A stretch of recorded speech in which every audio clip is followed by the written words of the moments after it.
নিয়েছে বিশ্ব রাজনীতি, কারণ ইরানের পাশে দাঁড়ানোর ঘোষণা দিয়েছে 4 পরমাণু শক্তিধর রাষ্ট্র রাশিয়া, চীন, পাকিস্তান ও উত্তর কোরিয়া।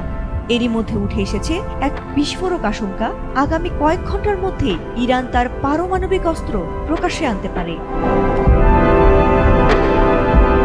ইসরায়েলের প্রতিরক্ষা প্রযুক্তি আয়রন ডোম জাতীয় নিরাপত্তা ও গৌরবের প্রতীক। ইসরায়েলের সেই গর্বকে এবার চূর্ণ করে দিল ইরান।